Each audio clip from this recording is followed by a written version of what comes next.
So Graeme, not exactly the name I would think behind safety and Volvo. Originally from Glasgow in Scotland, Yeah. but I've been in Sweden for 22 years. How does a guy go from Glasgow to safety at Volvo? Sure, well it's a bit of a long and winding road, but there is some explanation to it. I studied mechanical engineering at Glasgow University, which is one of the top schools for just that discipline. After that, moved down to London, worked in London for a couple of years, started doing structural analysis, simulations on computers in the early days, worked within the defence industry doing structural analysis on power plants on nuclear submarines. Wait a minute, let's not drive past that. Power plants on nuclear submarines.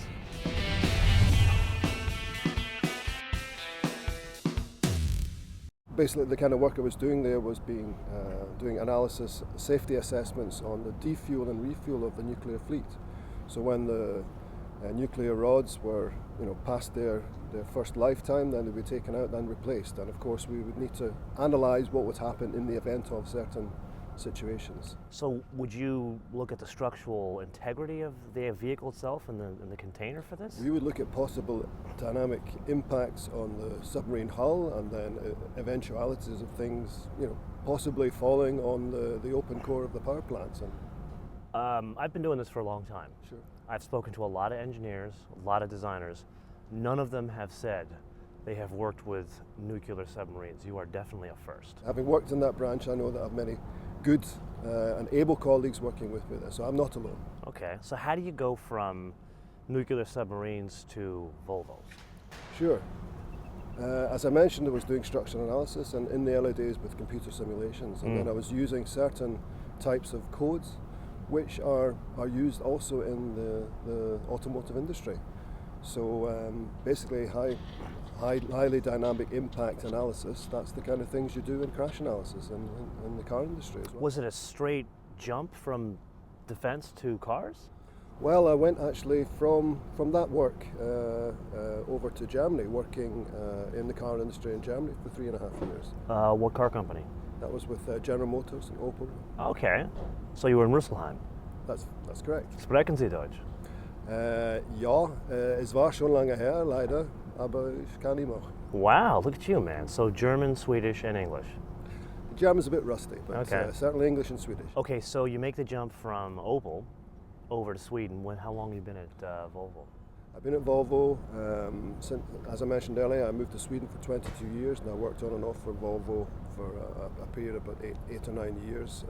I had my own company, a small consultancy company for a while, and did that up until the mid 2000s, 2006, end of 2006, and then I got the offer to go and work back at General Motors in Sweden, so at Saab's head office in Trollhättan, Sweden. And I took that opportunity. As I mentioned earlier, working in Rüsselsheim, I had the connections with the team down there, and that was a good start to be able to get the good cooperation between Trollhättan and Rüsselsheim. And then you went from Saab to Volvo when? I went back to Volvo at the end of 2011. So I was with Saab Automobile until the very end. When Wow! So you literally turned the lights off there. Well, it wasn't down to me. I keep telling myself all the time, Yeah. actually, it wasn't down to me, but I did what I could. I stayed to the end until the lights went off. That's Okay, correct, yeah. it's got to be the Scottish background, the strong background. So you come back to Volvo, and you came at a unique time, because that's literally what, 1 year after the sale. Yeah. You're in the midst of working on this new architecture that's going to underpin how many cars?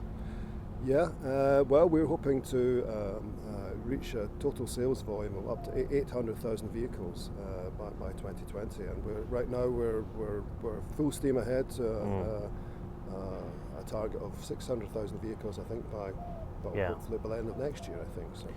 Speaking of target, actually, it's a good way to describe this. If you think about it, ever since, what was it, the late 50s, you guys invented seatbelts. You guys have been the target of safety. And for many years, no one could come close. But then I would argue that many car companies came close on the safety thing. Okay. So what do you guys do to keep this the best way to put it is competitive advantage Sure. of safety, and because the first thing that people think is safety with Volvos. Yeah, they look cooler now, but they still think safety. How do you keep that relevant? Yeah. Well, I think it's all down to Volvo's own analysis of crash situations in the field. We've had a team that's been looking at real-life crash data since the 60s. So basically, any serious accident that's been happening in Sweden and in Scandinavia as well, that we send a team out to the accident site so that we can have analysis work. So independent of the government? That's correct. That's correct. So we're Wow. doing our own data. And that has been going on since the 60s, through all the decades up to today. So we have a very good idea of how our generations of vehicles have been performing since that time. And that's how we know that we can track the improvement and reduction in serious injury in our vehicles up until today. Now you have been at General Motors, a very large car company. You've been at Saab, which was part of General Motors, but also a small company. Do you know of any other companies that do this, that track crash data that has nothing to do with the cars that are testing in-house? No, not in this way, not with their own vehicles, with their own team in this way. And when you track that data, is it just on Volvo cars or is it on other cars as well? No, it's just on our own vehicles. Of course, Yeah. Volvos have been involved in these accident scenarios with other vehicles, but it's the Volvos and how our own occupants are performing in those vehicles. And do you go to such granularity, like for example, there's an accident with an 88 760? Would you go that far back, or is it just you're into these relevant newer vehicles? Well, I think it really is any Volvo vehicle that's... Even today you would look at an even older today. vehicle. Well, that's correct. But of course, we have our new products which are coming online, and those products, starting with the 90 cluster for the SPA architecture, scalable platform architecture, and those are the ones which we're most interested in, of course, because they haven't been out in the field that long. Yeah. So we don't have that much real-life data to be able to collect. So it's of great interest when something like that would happen. But in the meantime, because we have that very little data to look at from the field, we know from our own testing, we know from our own lab crash verification and simulation work how good today's products are performing compared to the older generations. And then of course the rating institutes are doing their thing as well, and they've been testing our vehicles according to the latest protocols. So internally, what would be like a metric of the older Volvos to like a new XC90, which is I guess the oldest of the new Volvos? What would be a metric that you see where there's been improvement? Well, it could be anything from the structural behaviour, how much the vehicle is deforming compared to impact on a barrier. And it could be the reduction in the pulse, which is the G levels, if you like, which the occupant would be experiencing under a certain standards crash situation. And do you benchmark these against other cars, like Mercedes, Audis, BMWs? We do, of course we do. We are industry leading within safety, but of course we do benchmarking against other manufacturers as well. So you have an unusual opportunity now. You came into a car company that literally got a blank check. It never happens. You've been in how many car companies? You know this. Yeah. What happens with the safety? Are you sitting with the guys that are working on the architecture saying, we want this clean sheet of paper that can work on a large car, a mid-sized car, and we have one fixed point? Do you come in and say, well, as safety, we want this, and you're designing alongside them? Or is it something more nebulous kind of outside of that structure? No, it's very much a cooperative venture, absolutely. And so in the early days of the SPA architecture work, we had concept teams sitting together with representation from design styling guys, from the body construction team, as well as the crash attributes, all sitting together, top guys in the concept team, working out how to make the vehicle as best as possible, optimized for as many attributes as possible. Like, give me an example. Like, one of the things I think people notice about these cars that stand out is that fixed point, which makes effectively a front-wheel drive based vehicle look like a rear drive in terms of design, in terms of proportions. So what would, if you're the safety guy sitting there with the engineers saying, we've got to have this, and you've got the designers sitting there, we've got to have this, what do you say for that fixed point? What are some of the things that go into that?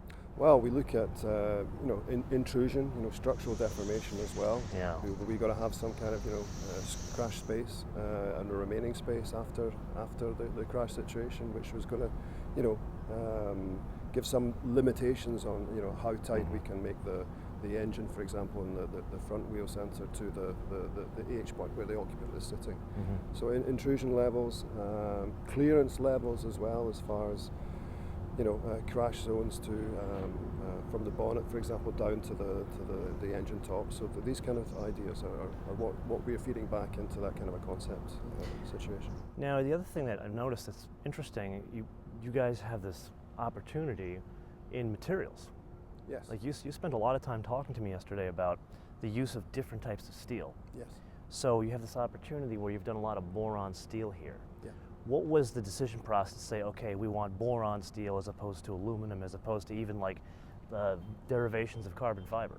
Well, it's very much a question of which part of the body structure, where we're selecting specific materials. So it's all tailor-made to where it is. So as you correctly mentioned, the boron steel we were talking about yesterday, which is ultra-high strength steels with yield strengths of up and over 800 megapascals.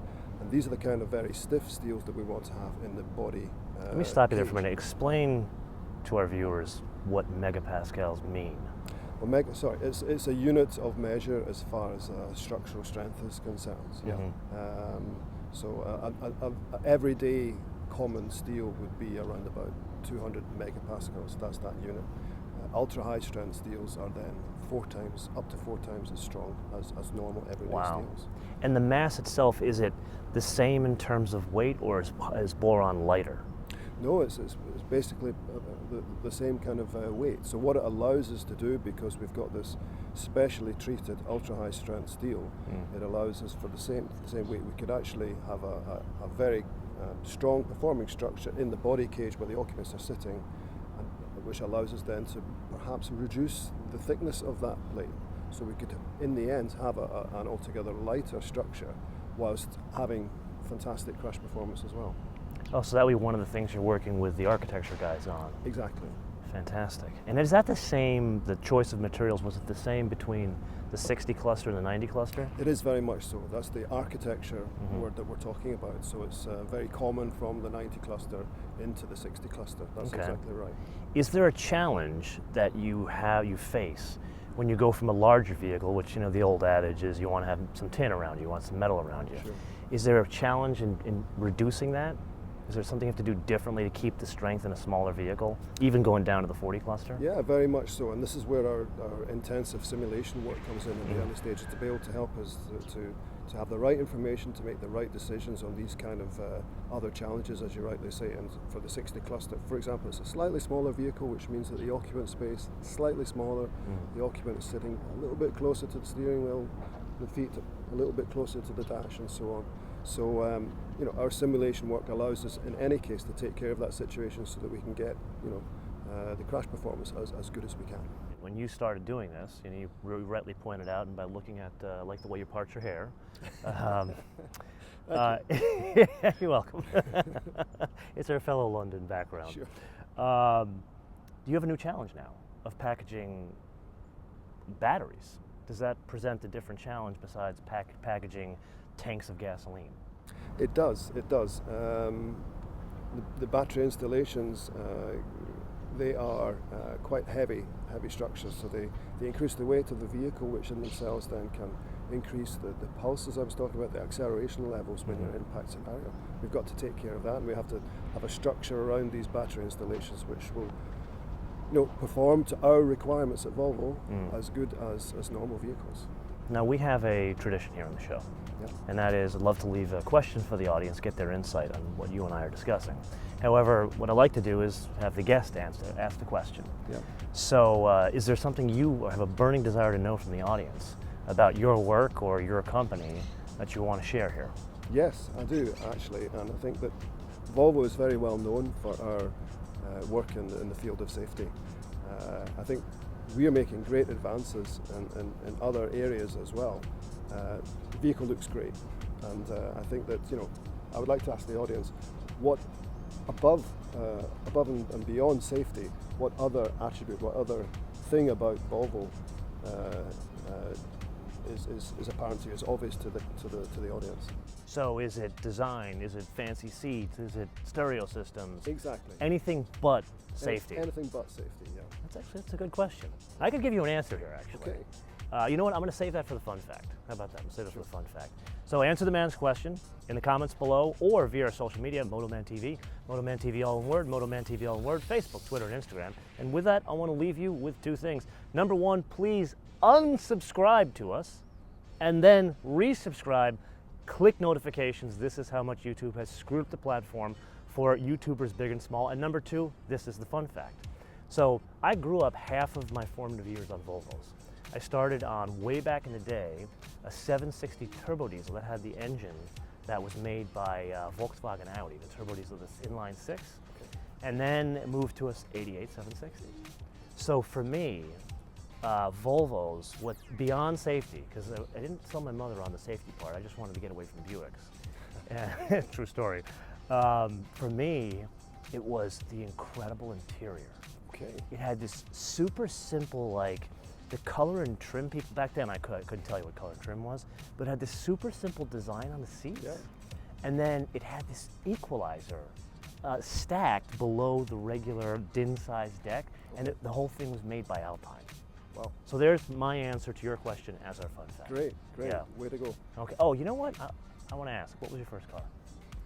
My first car was an Opel Kadett, an old fastback Opel Kadett. Man, you were a company man, Well, even back in the day. I bought it from one of my classmates. Graeme, thank you so much. Thanks very much. Until we see you next time, bis später.